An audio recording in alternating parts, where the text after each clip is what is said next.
After the tragic downfall of the House of Marbas at the hands of House Sylvester, the young lord of House Marbas is forced to take his father's life under the command of Count Alan de Sylvester, the lord of House Sylvester, a rival clan to House Marbas.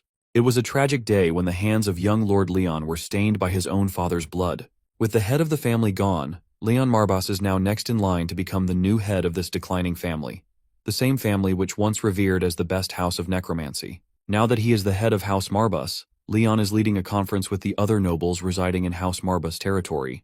The nobles raise their concerns about their rival, House Sylvester, who is steadily taking control of Marbas territory day by day. There's no telling when they might invade Marbas's territory completely. One noble insists Leon bolster their defenses. As they continue their insistence, Leon politely shuts them off, urging them to practice patience, especially since decisions like these require more time to consider. But the nobles persist, believing that they are running out of time. But Leon strongly believes that unwise decisions may bode ill for his great house of Marbas. After the meeting ends, Leon reflects on how, with the demise of his father, Lord Rune von Marbas, he, Leon von Marbas, rose to the seat of Patriarch of House Marbas at the tender age of 14. House Marbas was once feared as a powerful clan of necromancers, though that reputation has long since faded into the annals of history. Since Leon lacks much experience in governing, he wants to seek guidance. He wonders what his parents would have done in a critical situation like this. While Leon knows that his parents won't respond to his call, for the dead tell no tales, and his parents can offer no wisdom from beyond the grave, he is still in sore need of guidance. He longs to figure out how he might restore glory and prosperity to his house. Leon walks to the office that once belonged to Wellen von Marbas, the founding progenitor of House Marbas, who also held the title of the sole necromancer of the continent during his time. It is said that House Marbas first rose to prominence because the original patriarch made his name on the battlefield. However, ever since the heyday of their founding patriarch, the lineage of Marbas has struggled to produce another full-fledged necromancer, leading the family's fortune down a path of decline. And as fate would have it, Leon was even forced to take his own father's life. Once inside the room, Leon picks up the book that chronicles their lineage. The founding Marbas patriarch, Wellen von Marbas, was a near-mythical figure. With a wave of his hand, he would sweep away his foes like a lethal tempest, summoning waves of the undead in an unrelenting death march. In just 2 months, the eastern region had been subjugated under his conquest. It is said that Wellen von Marbas struck a pact with the devil Marbas, unlocking one of the continent's greatest mysteries and secrets regarding necromancy. And it was possible all through the dread tome Necronomicon, which granted him the power to rule as the sovereign of the continent. And this book in front of Leon is the Necronomicon itself, a priceless heirloom passed down from their progenitor, the very tome that led to the rise of House Marbas as the sole family of necromancers on the continent. As Leon opens the book, he hears a commanding voice speaking to him. Startled, Leon realizes this mysterious voice is telepathic, but what puzzles him is how he's able to hear it, especially since the Patriarch's office is surrounded by an anti-magic field. Nonetheless, he responds, wanting to know whom he's speaking to. The voice echoes ominously, assuring him not to be afraid, as it poses no threat to him or his kin. Leon isn't sure if he should trust the words of something so mysterious that he can't even see. Suddenly, Leon begins to drift into another dimension. It is then that a giant mythical lion materializes right before him. The first thing Leon asks this creature is where exactly they are. Hearing this, the lion realizes that Leon seems unaware of mighty black lion's existence, which suggests that his predecessors likely never told him about such creatures. The lion remembers Leon's father, Rune, but it notices that the thread of mana binding his father to the lion has been severed. Growling, the lion remarks that Rune was such a kind-hearted man for the lord of a dark house, so his demise isn't all that surprising. The lion then asks Leon who dealt the fatal blow to his father. Without hesitation, Leon confirms that it was he who took his father's life. This causes the lion to roar in anger. But before doing anything lethal to Leon, the lion asks him once again if he is the one who slew his oath-bound contractor. Leon's response remains the same, claiming that he is the one who ended his father's life. The lion goes into a furious frenzy. A dark and crimson fluid strikes Leon, through which the lion peeks into the events of the past related to Leon. Seeing how Leon looks completely expressionless and deadpan before and after killing his father, the lion realizes that Leon has been stripped of his senses. The hands that cut the rope of guillotine may have been Leon's, but that does not mean he is the one who killed his father. However, Leon insists that he is responsible for it, and there is no point in denying this truth. This is then that the Black Lion senses something more profound in Leon than just despair. He notices an ominous aura radiating from him, an aura so overwhelming that even the great lion begins to cower like a kitten. By now, the lion has no doubt now that Leon will surpass his ancestors. The lion then gets a little humble and proceeds to introduce himself. He claims to be Marbas, one of the 72 demons of hell. He is the one who turned his back on the demonic realm and chose to exist alongside humankind instead. His first lifelong friend was Wellen von Marbas. He also claims to be the source of the necromancy that became the unique art of House Marbas. Hearing this, Leon remembers that he's heard these tales before. Leon already knows that when their progenitor founded House Marbas, this lion was the one who taught him the forbidden art of necromancy. The lion confirms this statement, adding that he is now bound to the Necronomicon, though he was a formidable demon before his binding. Leon also recalls how their founding patriarch often told them that necromancy is in Marbas's blood. So, it makes no sense to Leon why Marbas, the great lion, abandoned House Marbas eventually. The lion quickly senses the animosity Leon harbors and questions him about it. Leon expresses his concern. Since the time of their progenitor, House Marbas has not produced a necromancer of his caliber. The only reason Leon can think of is that the great lion abandoned them. The lion makes one thing clear. The reason why Leon and his kin have been unable to wield the true might of a necromancer is that they are too weak to perform the role of a fitting vessel. None of Welland's descendants hold a candle to the sheer talent Welland possessed. The only thing holding House Marbas back is the decline in their bloodline. After a moment of contemplation, Leon is ready to acknowledge what the lion is saying. After all, it's been nature's law that the strong devour the weak. This is one reason he doesn't feel much remorse about his father's passing, especially since he had nothing special to offer. That said, Leon decides to take the burden of what his father was supposed to do onto his own shoulders. Since Marbas, the Black Lion, claims he hasn't turned his back on them, Leon requires this lion to do him a favor. But the lion reminds our boy that a favor is an act of kindness, where one party only stands to make a loss. Being a demon, the lion prefers a pact or a deal rather than doing a favor. In this case, Leon decides to make a pact for the power of necromancy. He further strikes a nail into the lion's ego by questioning whether this mighty creature is even capable of granting such power. The lion acts somewhat annoyed at Leon throwing shade over his capabilities. For the lion, the most important question is whether Leon is even capable of wielding such magnificent power. Leon doesn't hesitate to confirm this. He feels more than entitled. Had he been some talentless peon, he would never have been permitted to exchange with a lofty demon such as this Black Lion. It is said that ordinary folk need only converse with a demon before they are robbed of all mana, suffer hallucinations, and ultimately lose their life. The fact that Leon remains standing means he must possess at least some modicum of potential to be worth the attention of this great lion. The lion admits that Leon is certainly not ordinary. He also seems to possess a measure of grit to boot. With this in mind, the Black Lion is ready for the pact. However, since it's a pact, Leon will have to offer something in return. Leon is willing to offer anything the lion desires and asks what the lion's price may be. The lion laughs before boldly demanding that he need every facet of Leon's being. This demand comes as music to Leon's ears, as he is more than willing to surrender every part of his meager existence to a mighty demon like Marbas. The scene then cuts to a conference between all of Marbas' household nobles. The only person absent is our boy, partly because of the fact that he was not invited. The white-bearded man, known as Sir Kernshal, speaks his concerns to his fellow nobles. He boldly declares how Lord Leon commands little authority to make decisions of grave importance that affect the entire house. He is sure that his other fellows agree with this assumption as well. The others stay quiet, and their silence is a sort of confirmation to his point. In this case, Sir Kernshal plans to take charge of all matters concerning the house for the foreseeable future. He believes he should be in charge because he is the uncle of Lord Leon, which makes him the closest kin of the current patriarch. With that, he gives the others the chance to speak if anyone has a problem with him taking the position as steward of the house. One man quickly supports Sir Kernshal, believing it would be unwise to oppose him, given that the alternative is a mere pup who hasn't even come of age yet. He certainly doesn't want to leave crucial decisions up to an unworthy child like Leon. Slowly but surely, the others vote for Sir Kernshal to take control of family affairs for now. But one fat man shows his disapproval. He believes that Lord Leon is the only direct descendant of the previous patriarch, and there is no precedent in their family history for appointing the next patriarch in violation of direct lineage. In response, one man glares in disapproval. He believes that what good is lineage when their entire family might be wiped out. The armies of those Sylvester brigands are marching against Marbas as they speak. While he does recognize the fatty's concerns about birthright, it's all pointless when they're all going to die following an incompetent blindly. But the fat man continues to disapprove of his friend's actions. He believes that every last one of them sitting here is only because they were granted a place at this table by the grace of his late lordship.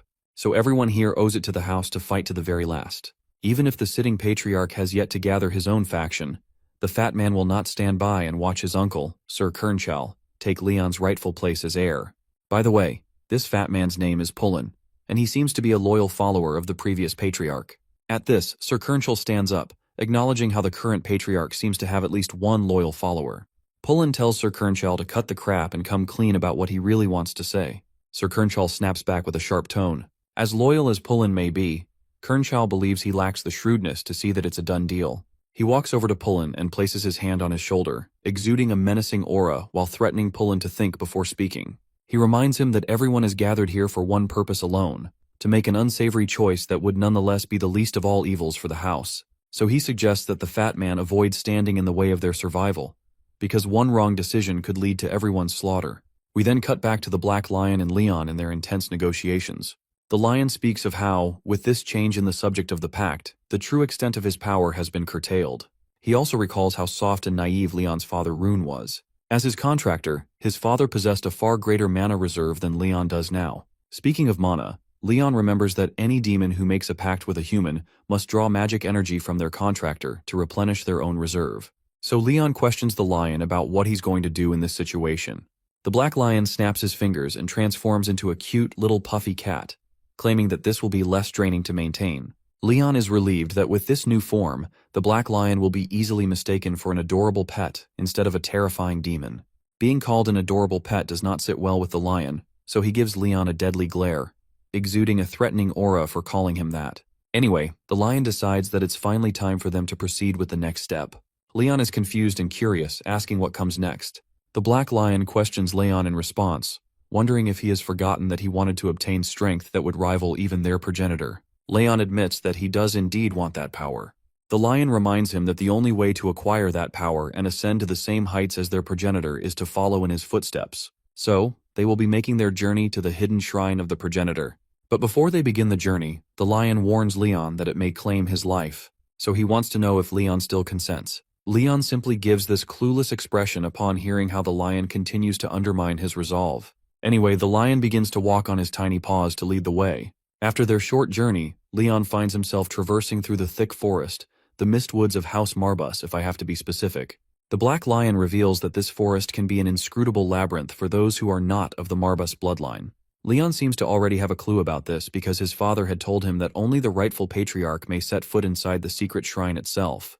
But there's still something that doesn't make sense to Leon. If this place was supposed to grant his predecessors the power of necromancy, why has House Marbus failed to produce successful necromancers? The Lion reveals the reason behind it. Not a single one of them had been able to pass the trial. This is the most fundamental requirement if one is to walk the path to acquiring great necromancy power. No one to date has been able to satisfy this first condition and make it through the fog. Once they arrive at the designated location, the Lion raises his tiny paw, signaling Leon to stop. This is where they are about to begin their trial. The trial is simple. Leon has to descend into the mines. But before venturing deep into the uncharted territories, the Lion makes it clear that he would not be able to lend any helping hand. This will be a test of Leon's mettle. The Lion promises one last piece of advice. He urges Leon to follow the Necronomicon's instructions at all times, especially since it holds the key to the power Leon seeks, the power of necromancy.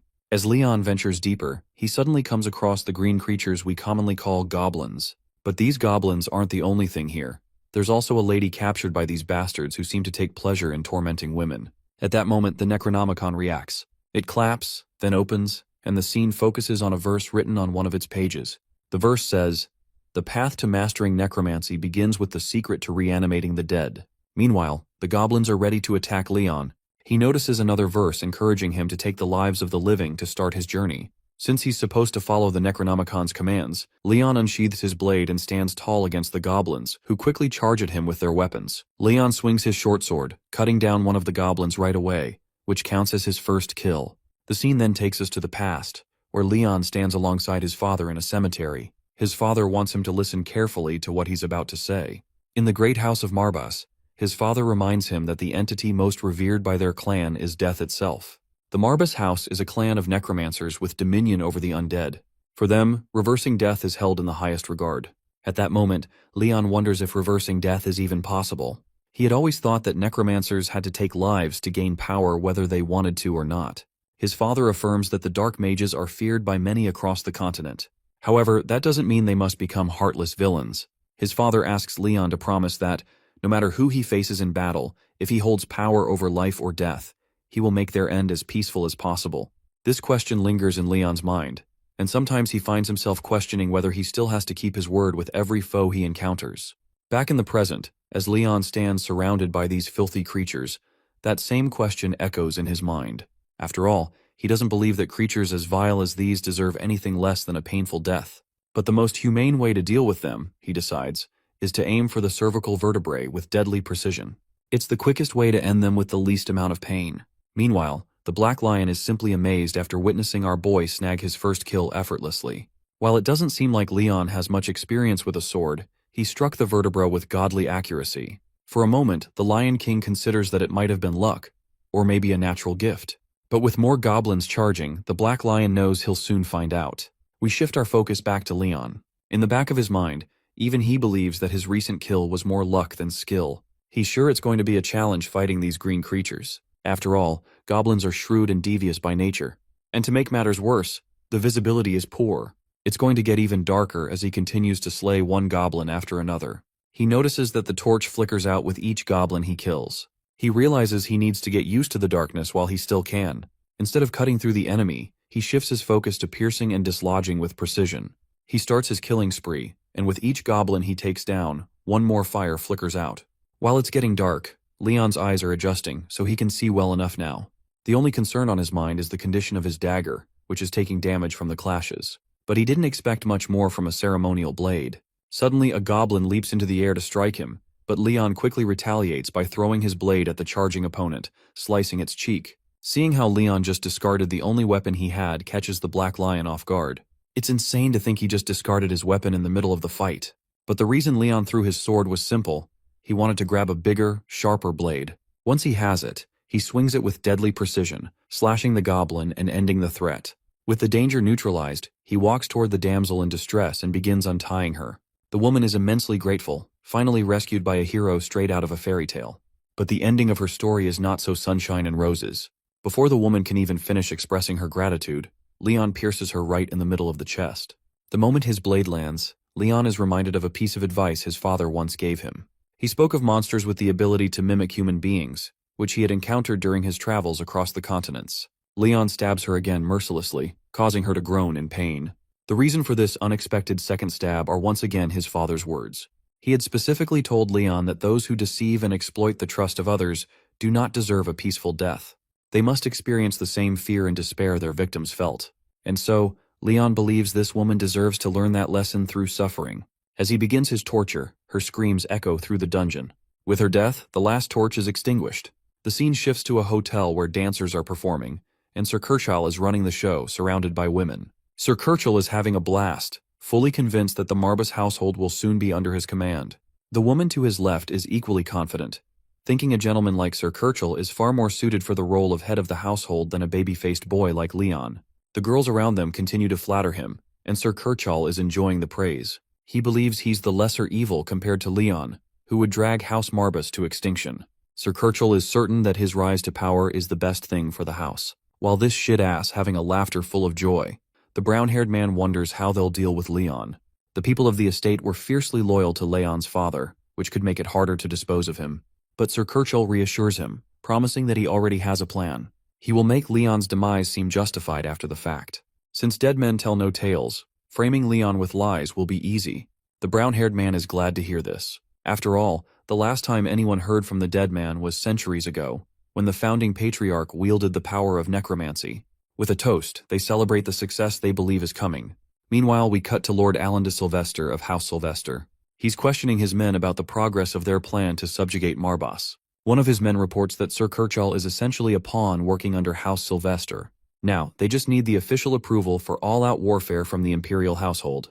Count Alan is thoroughly enjoying himself. He finds it laughable that House Marbas is under the impression that their enemy won't launch an attack when it hasn't been long since the first conflict. Alan's lackeys shower him with praise, acknowledging that none of this would have been possible without their leader's remarkable foresight. He also makes sure to give credit to Sir Kirchall, who in Alan's eyes is playing right into his enemy's hands.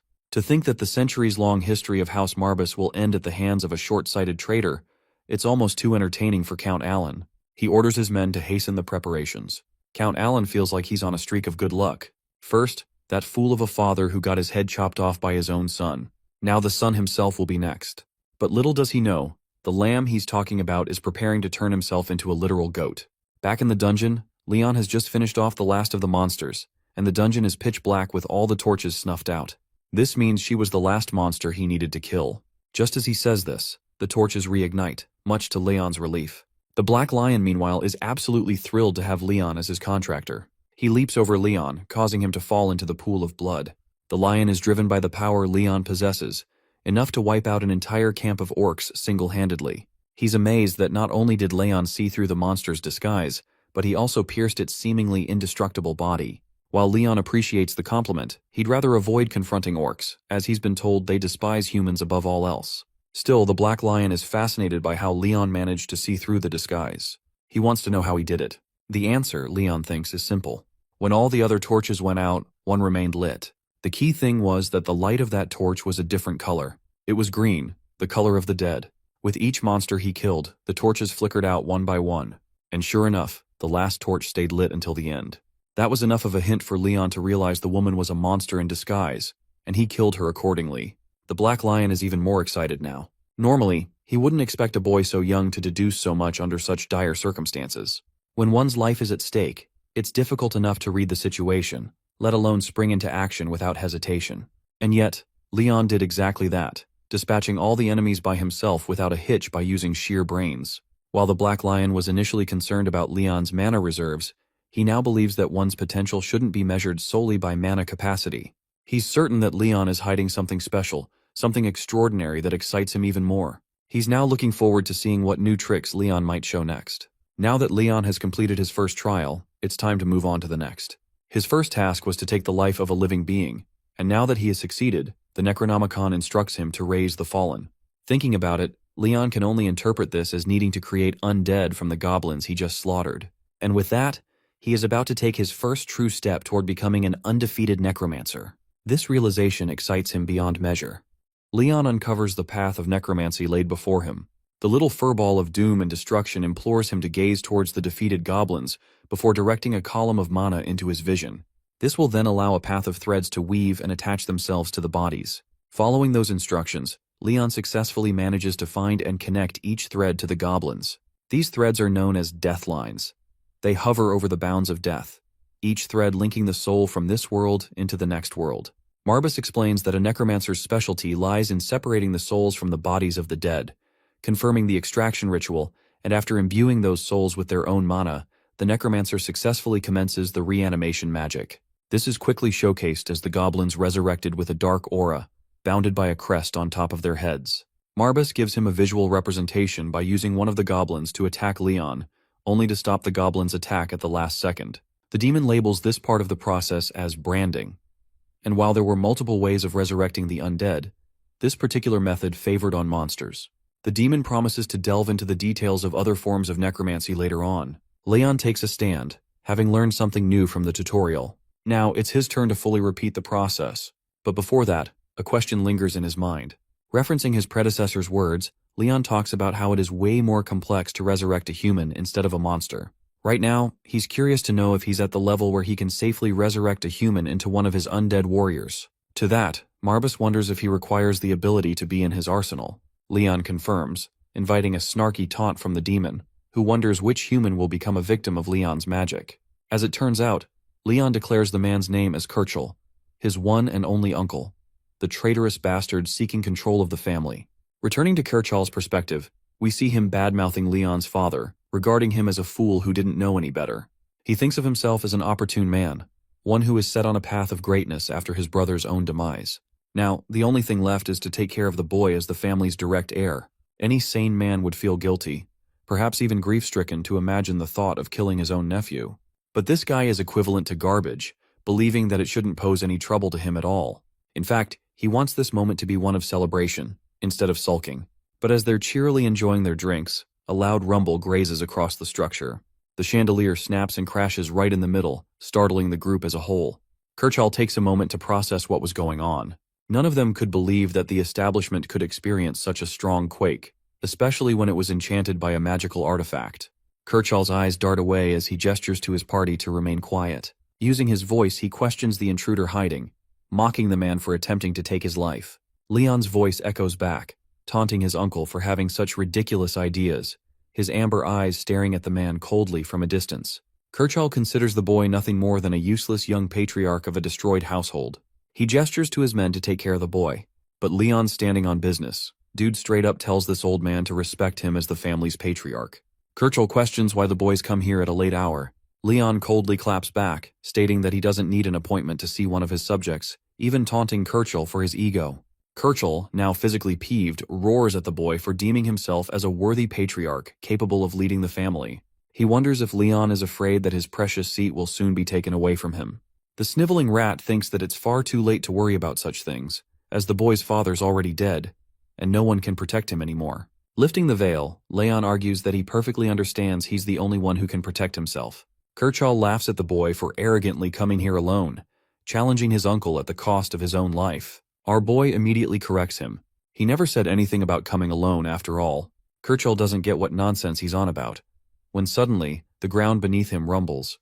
Kirchall's body fidgeting and questioning what form of sorcery is being used. He can sense the terrifying sensation of darkness. He refuses to believe the sight of the undead before him. This is necromancy, and he knew that far too well. The scumbag mutters his confusion. Not even his brother, the late patriarch and Leon's father, could harness such a death-defying ability after all. Leon emphasizes that House Marbas shared a richer history of necromancy in the past. Regardless of the situation turning against him, Kirchall foolishly orders his men to defeat the undead goblins at once. They collectively lunge forth, attempting to defeat the goblins. The moment one of their blades is about to reach our boy's face, an undead goblin counters by clashing against the man's weapon, shocking him greatly. With his weapon deflected, the man is left wide open to be attacked by a second goblin. He meets his end when the blade slices across his abdomen, taking away his life as his body hits the ground. Kirchall's face looks great right now. This dude is pissing his pants. The rest of the undead goblins march on to take down the remaining guards, slaughtering them whole. Seeing this abominable sight take place, the traitorous scumbag can't help but think that he's facing a psychopath.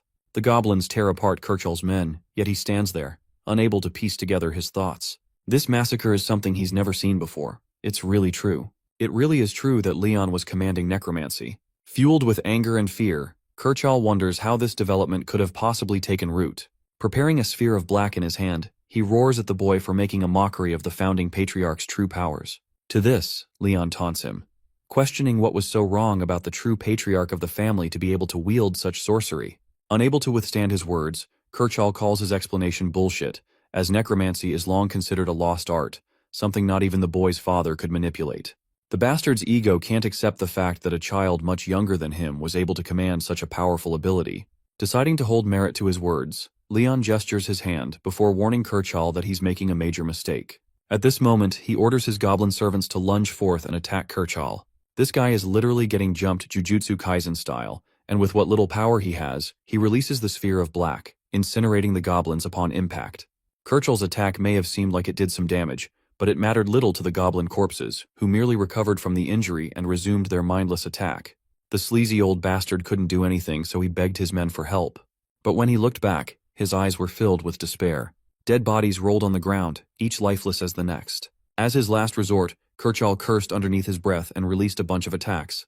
Of course, in this situation, his control over magic was only above average. Long story short, he can't do shit in this situation. Kirchall turns to persuasion, stating that the boy will suffer consequences for betraying him like this. Leon ignores his uncle's whining and just sends one of his goblins to stab his chest.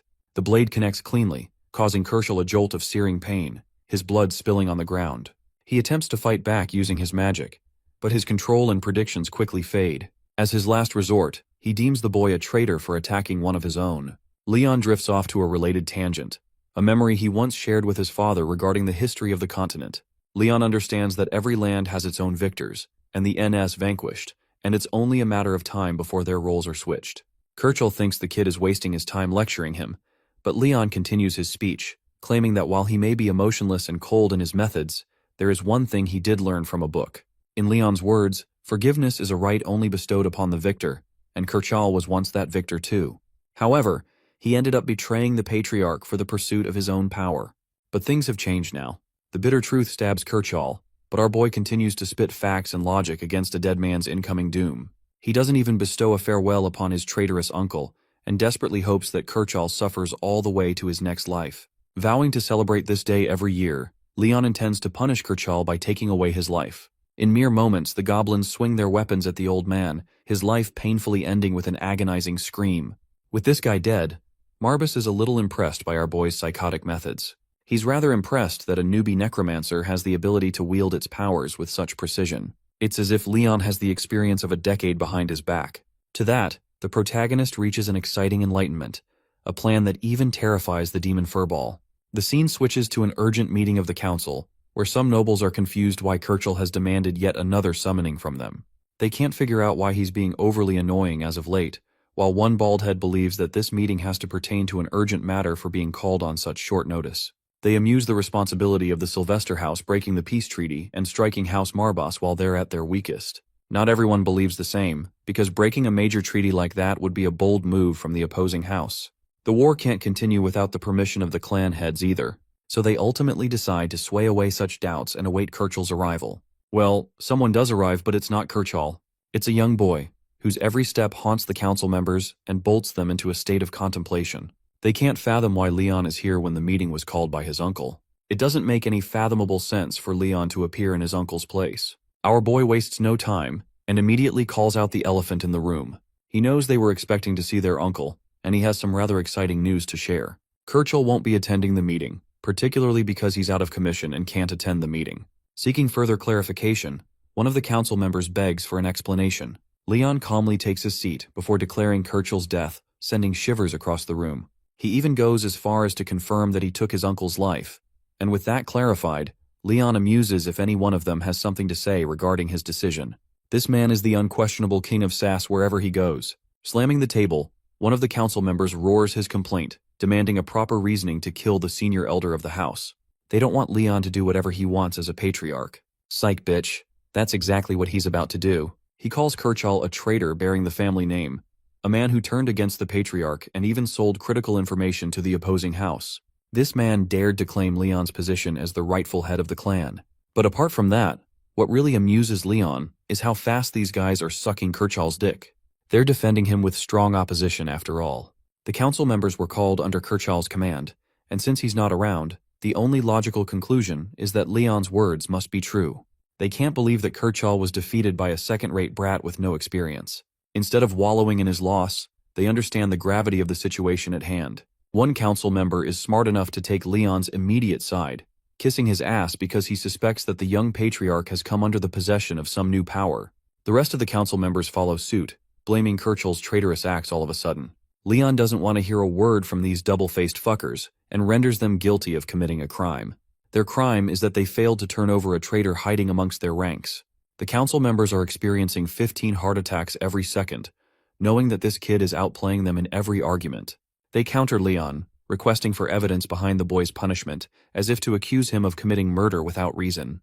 The young patriarch expresses that he's already come prepared for that. To show them some proof of his words, he demonstrates the betrayal of Kirchall. He uses necromancy to call forth the souls of the damned, causing goblins to summon from beyond this realm. The council members are befuddled, shocked to see him commanding necromancy before their eyes. Among those resurrected, Kirchall's body rises before them. Leon calls for his name, the man's zombie-like body just holding itself together in one piece. Then he orders the deceased traitor to confess his crimes.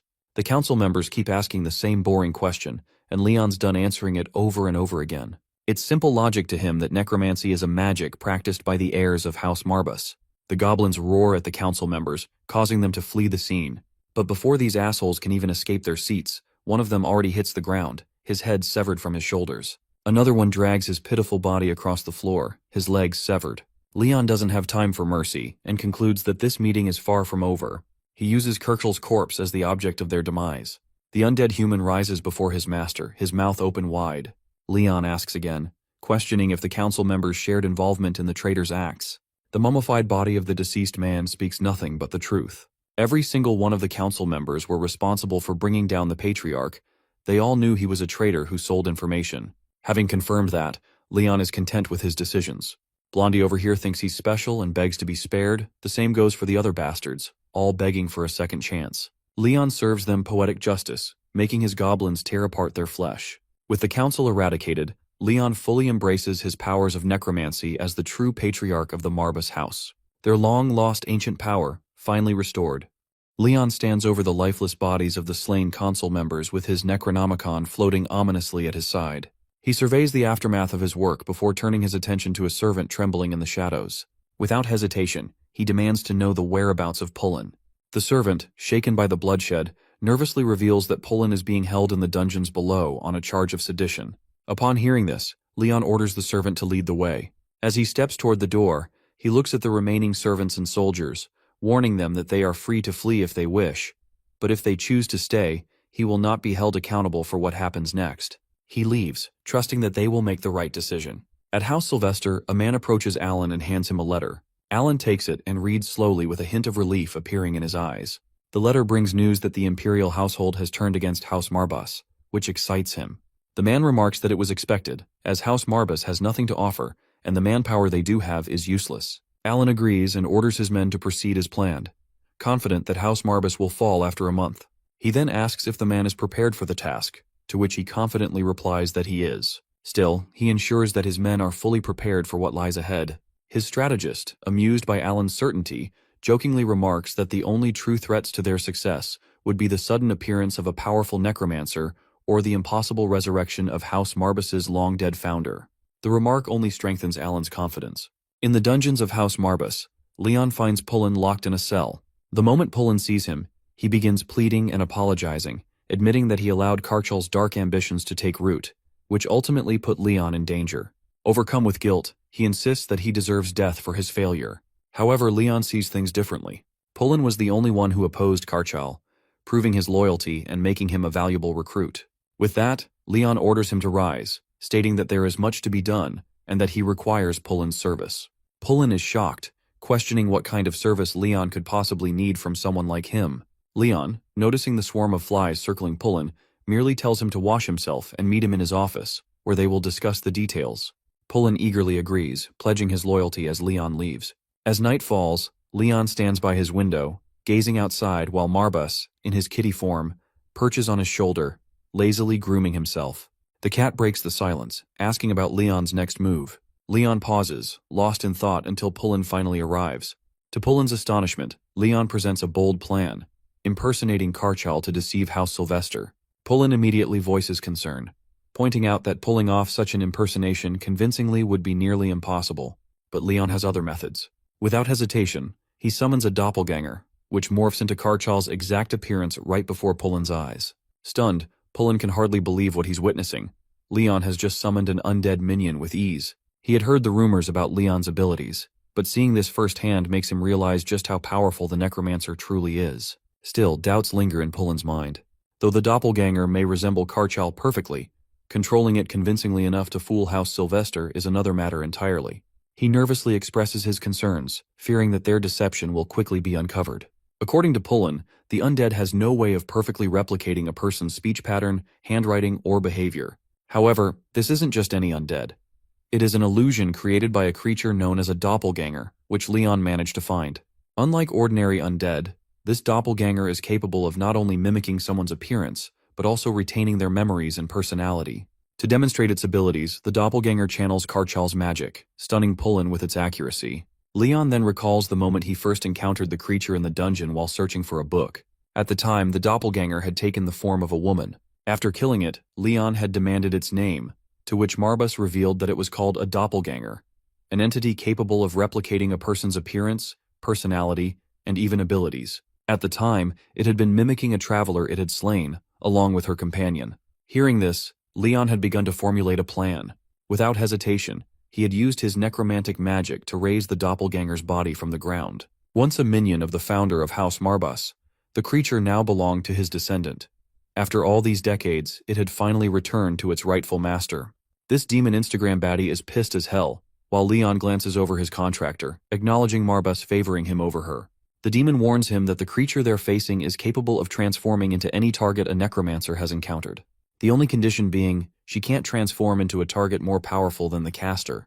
Marbus reminds our boy dearly that he better act humble because he's still too weak. Despite trapping his uncle's soul into his arsenal of soldiers, Marbus expresses that the human soul will eventually return to nothingness. That's why the demon recommended that he stay away from the matters concerning House Marbas, since he didn't have a permanent solution to the problem. But Leon opposed this strongly, arguing that he wouldn't betray his bloodline. The moment he leaves the family, innocents of the estate will be slaughtered by members of the Sylvester family.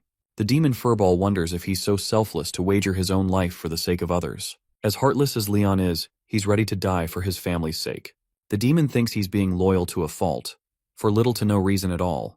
Instead of choosing to focus on that, he addresses the more pertinent matter at stake. A purple phantasm emerges before them, with Marbus suggesting he resurrect the creature and use it to his advantage. Leon questions if he knows this creature. Turns out, this one belongs to the founding patriarch's collection of the undead. With Leon's current condition, it will be a great help for him, so long as he can deal with its anger issues, that is. Without further ado, the boy issues the incantation, causing the phantasm to materialize into an almost human-like form. It glares at its master, before getting hard tackled by the demon Furball for returning to its newest contractor. The creature has just revived and he's already bullying the thing. Leon sees their little argument go down. The creature thinks for a moment before reaching a conclusion. Bro literally copies the fireball jutsu hand signs from the Uchiha clan, before mimicking the appearance of Leon. It also bites back against Marbus, causing him to become shocked at its boldness. All of a sudden, there are two Leons in the room, identical in appearance. Sharing another council meeting, Pullen recommends that they could use the mimicking ability to recreate Kirchal's imitation down to the smallest habits. He's more than confident that this trick will work in an espionage mission against the Sylvesters. It's a wonderful recommendation and to Leon's liking. Pullen requests asking one final question for clarity. Referencing the fact that the Sylvesters will try to secure support from the royal household, he questions why the Patriarch is so adamant in defending House Marbus, even though fleeing would guarantee a much better chance of his own survival. It's the same suggestion that the demon Marbus gave him, but Leon believes he's got a firm duty to uphold, to protect the household. Hearing this answer, Pullen is determined to serve the Patriarch until his dying breath. Though he's confused what motivates Leon to go to such lengths for his family. It's a good question, as Leon himself had pondered the same for a while. While he isn't exactly a noble hero of justice or anything, all he cares about is becoming a worthy head of the household, which is why he has to prove his worthiness to the throne. For now, the answer to his resolve remains shrouded in mystery. But that's also the reason he's delaying his plans, in order to consolidate an answer with his actions. Right now, in order to achieve that goal, he must first eliminate those who threaten the peace of House Marbus. The boy refuses to follow in his father's naive footsteps, and believes he will one day discover an answer for himself. His reason to fight. After the meeting, Leon meets Crow as his doppelganger. This is literally just Among Us at this point. The creature continues to insult its master, Marbus. The demon Furball gets double-teamed when both Leons corner him in an argument. Crow is the last inheritance left by the founding patriarch to his successor. Now that Leon's acquired a powerful servant, an assassin with cunning abilities, he could execute many missions with ease. Crow's specialty is killing, and his second specialty is of course berating the demon cat, who continues to get annoyed by his slander. Leon confirms that he requires much-needed assistance from Crow's abilities. He wants him to mimic Sir Kirchall, his late uncle. Crow believes it should be a piece of snake, when the correct phrase is a piece of cake. In any case, Leon thinks his version of the phrase is way cooler and better. Their petty argument comes to a close when Pullen knocks and enters the room, informing the Patriarch of a letter sent by the Sylvesters in his name. Curious to read its contents, he opens the letter, learning how the Sylvesters are slandering House Marbus for abandoning their duties for well over a century now. In order to punish House Marbus for torturing its subjects for the sake of its own amusement, the Sylvesters have assumed rightful leadership under Count Alan de Sylvester's orders. A direct declaration of war between House Marbus and House Sylvester. They even offer a condition to spare House Marbus's inhabitants if they aim for an early surrender. But upon declaration of these terms, the Sylvester army will annihilate the Duchy of Marbus in a time span of 1 month. The Royal Emperor will be backing them, and Count Alan Sylvester shall lead the charge. Concluding the letter, shit is about to get real. Still, they have 1 month to prepare. For some reason, Leon is unafraid to meet the challenge.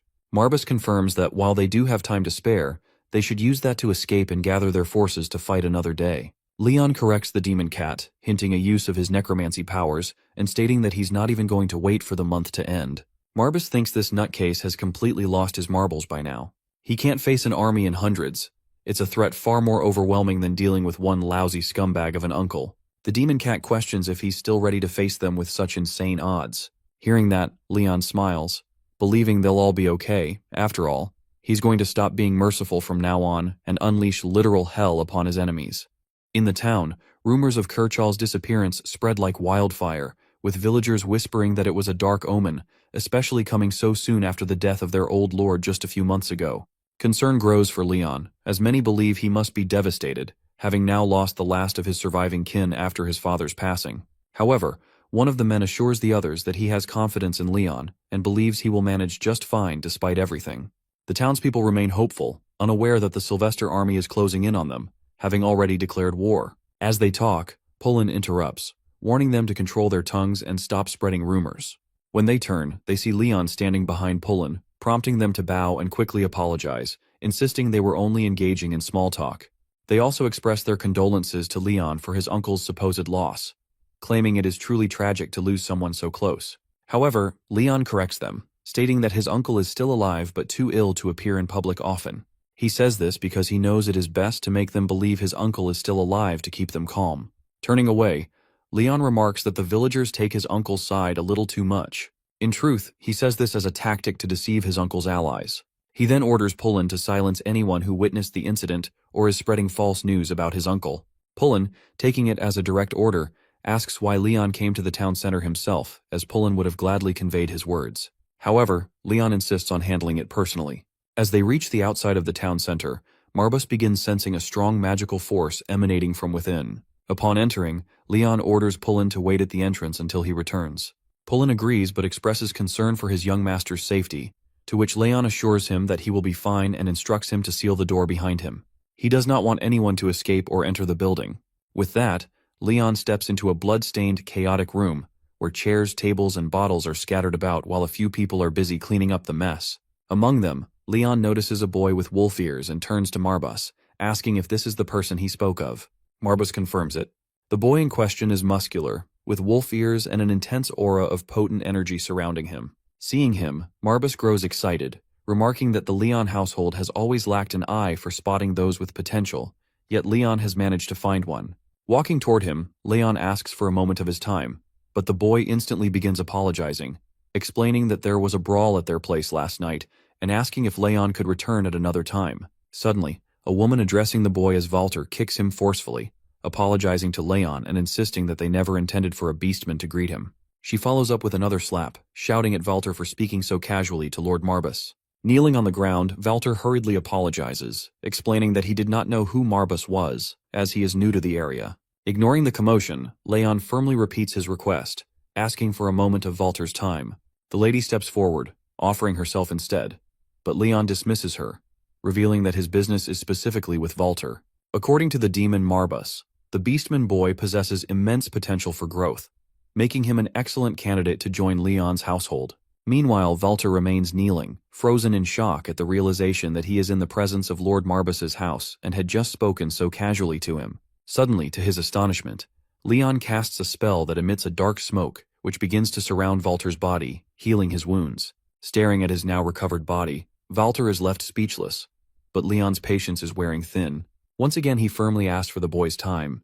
Hearing this, the lady quickly apologizes, revealing that Walter is her slave, and if the young lord wishes to speak with him, he must ask for her permission instead.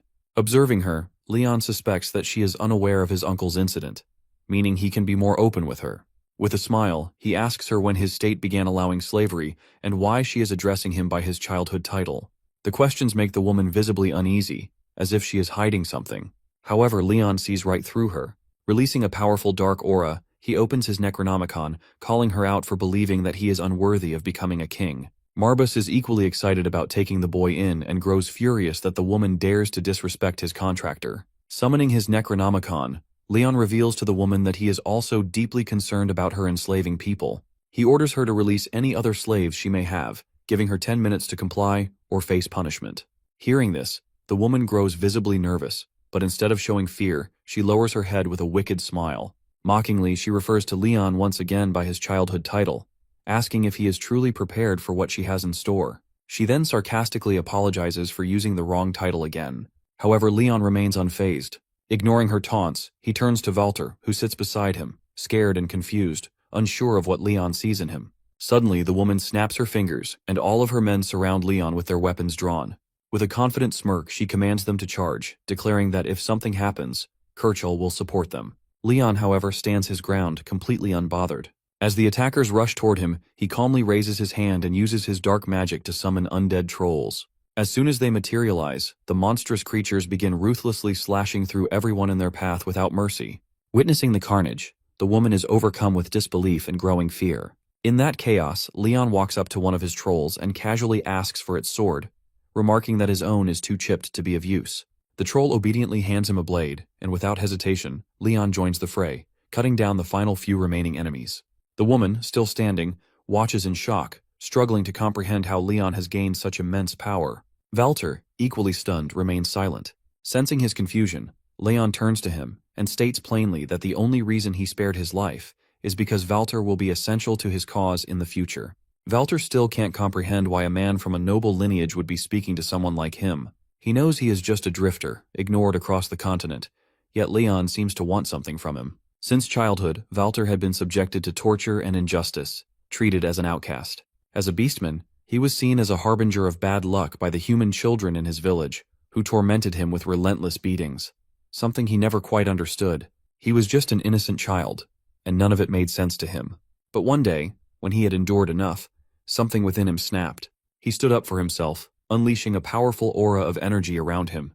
His thoughts ran wild as he recalled the faces of his tormentors, and with a manic, uncontrollable intent to kill, he slaughtered them all.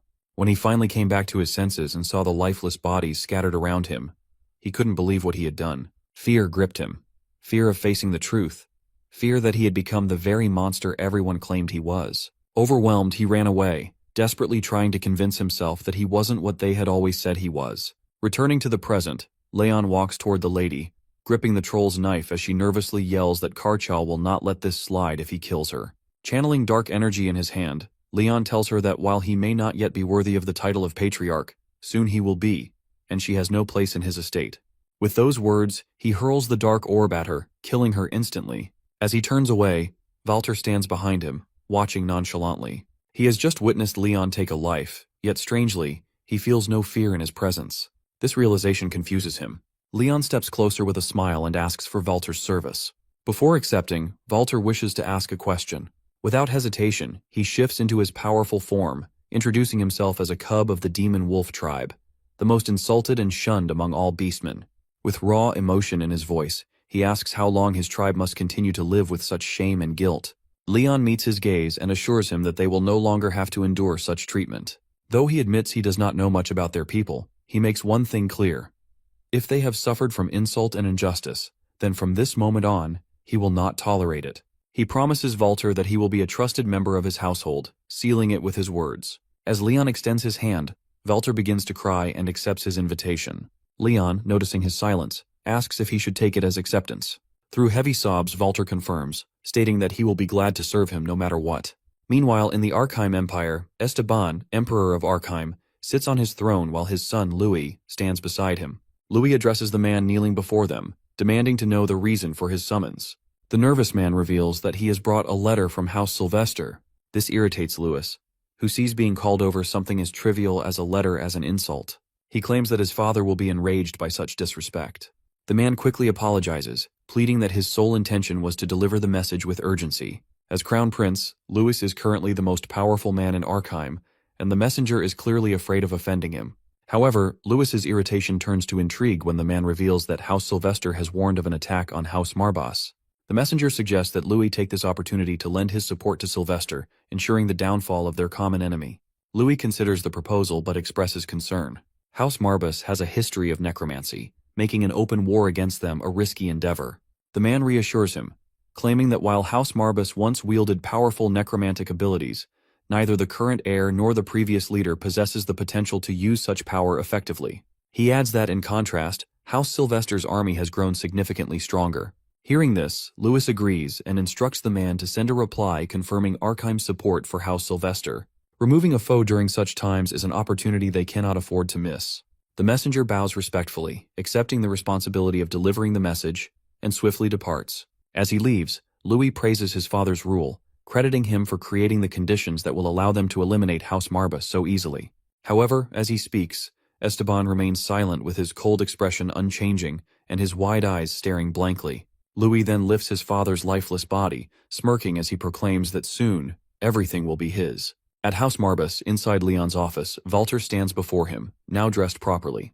Pullen steps forward and places a pendant around Walter's neck, an artifact of great significance. Pullen explains that while Leon and the others consider Walter a member of their house, the common people will not be so accepting. Suddenly, Walter gasps in shock as his wolf ears vanish the moment he wears the pendant. Pullen informs him that the artifact is meant to conceal his beastman identity, as it could hinder Leon's cause. Though confused, Walter ultimately agrees, which brings a smile to Pullen's face. Leon, who has been observing, orders them to a meeting regarding pressing matters. Once gathered, he declares that words alone are not enough, so they all must pledge their loyalty to him with more than mere promises. With a piercing gaze, he asks if they are truly prepared to devote their undying allegiance to him. Hearing this, Pullen begins to cry, swearing his loyalty to Leon with heartfelt and solemn words. Following his lead, the doppelganger also pledges his allegiance. Witnessing this, Marbas grows excited, believing that both domination and subjugation are now on their side. Seeing everyone swear their loyalty, Walter follows suit. However, confusion strikes him when he notices Leon speaking. Not to them, but to the table. Leon remains unfazed and proposes forming a mana-bound pact with them. He makes it clear that refusing would simply mean they are unwilling to join him. A mana-bound pact converts the mana of each participating party into a binding pattern, forging an unbreakable bond. This connection allows them to share secrets that neither can reveal to outsiders. With everyone in agreement, Leon initiates the process. Channeling dark magic into his hand, he creates a portal in the ground.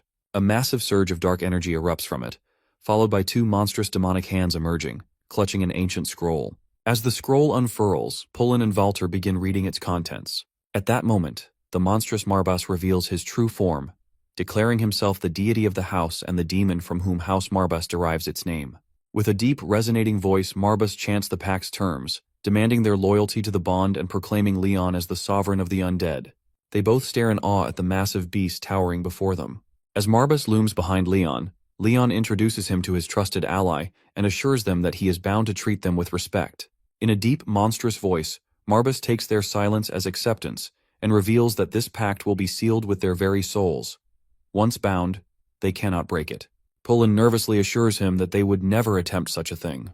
In his mind, however, he is in disbelief. The demon Marbas, the very entity with whom the First Lord Marbas made a contract, is standing before them. In that moment, he finally understands why Leon suddenly became such a powerful necromancer. An overwhelming pressure of mana fills the room. Even though Pullen and Walter are naturally attuned to mana, they find themselves frozen in place under the weight of Marbas's immense presence. Pullen can't help but wonder what else Leon is capable of. However, as they focus on the beast, to their shock, Marbas suddenly transforms into a small kitten. Walter, startled, is about to question what just happened, but Pullen quickly silences him by covering his mouth. Marbas notices and asks what he intended to say. Thinking quickly, Pullen nervously responds, claiming that Walter was simply marveling at Marbas's immense size and structure, as he had likely never seen such an awe-inspiring sight before. Marbas accepts the explanation but warns them not to reveal his existence to anyone. With war on the horizon, knowledge of Marbas could prove valuable to their enemies. He further explains that his form is only visible to those who have made a contract with Leon. To anyone else, he is completely invisible. Marbas then mentions that there are many who favor Karchal. Upon hearing that name, Walter suddenly recalls a past event. He once saw Karchal visiting his master's lady, delivering a letter to him. Hearing this, Marbas becomes excited, realizing they have their next lead. Leon inquires further, but Walter denies knowing anything about it. However, as they left the pub earlier, Doppelganger took a treasure box with him as a spoil of war. Seeing this, Marbas recalls that Doppelganger has always been greedy. He explains to Leon that since they had eliminated everyone in the pub, Doppelganger must have assumed he could take whatever he pleased. Curious, Leon examines the box himself and discovers a letter inside with an already broken seal. It appears they have found the very letter in question, thanks to Doppelganger's greed after all. Leon opens the letter and begins reading it aloud. It is addressed to House Marbas from House Sylvester, officially declaring war against them. According to the letter, House Marbas has neglected its duty to serve Emperor Arkheim, which is considered a grave crime. As a result, House Sylvester has granted them 1 month to surrender. Otherwise, they will declare war and destroy anything that stands in their way. The letter is signed by Alan, the Lord of House Sylvester. Upon hearing this, both Pullen and Walter are shocked. Leon, however, finds the situation amusing. He reveals to Marbus his idea of controlling the undead with his mind, something he believes could be quite entertaining. With that thought, they turn their attention to Doppelganger, and Leon issues him a mission. At the Sylvester Empire, a messenger returns to inform Alan that he has delivered the war declaration to House Marbus. He also mentions that Kirchall's expression upon seeing the letter was one of pure dread. Hearing this, Alan laughs at the thought of betraying Kirchall, but orders his men to keep him alive, believing him to be a useful idiot. They feel that power in Kirchall's hands is preferable to anyone else's, so his survival is in their best interest. Alan then inquires about Leon, to which the messenger reveals that there is no particular news regarding him. He speculates that Leon might have already been killed by Kirchall. Sylvester finds this thought amusing, prompting the messenger to ask why he is so concerned about a mere 14-year-old boy. In response, Alan counters with a question of his own about what he thinks is the greatest injustice humanity has ever experienced. The messenger hesitates nervously before admitting that he does not know. Alan then reveals the answer, facing an overwhelmingly strong foe from which there is no escape, and watching as everything comes crashing down. According to Alan, there can be no greater suffering than that. He then asks the messenger what he would do in the face of such injustice. The messenger remains silent, prompting Alan to add that his concern lies with the boy, Leon, who possesses a talent that cannot be easily perceived by the naked eye. The messenger remains skeptical, doubting that the boy holds any kind of remarkable ability. However, Alan dismisses his doubts, stating that Leon is of the Marbus bloodline, and nothing should be considered surprising when it comes to them. The messenger ultimately agrees. Back at House Marbus, in Leon's office, the doppelganger has fully transformed into Leon's exact likeness. Every gesture, every word, it's all flawlessly replicated. Watching his double speak and move with such uncanny precision, Leon can't help but be impressed by the sheer brilliance of the mimicry. Receiving the praise, Doppelganger smirks and turns his attention to Marbus, mocking him by claiming he has far more to offer than someone who spends their time as a mere kitten. The insult barely settles before Marbus launches into an attack. Witnessing the sudden clash, Walter furrows his brow in confusion. He leans toward Pullen and quietly asks if things are always this chaotic there. However, Pullen brushes him off, telling him to keep quiet.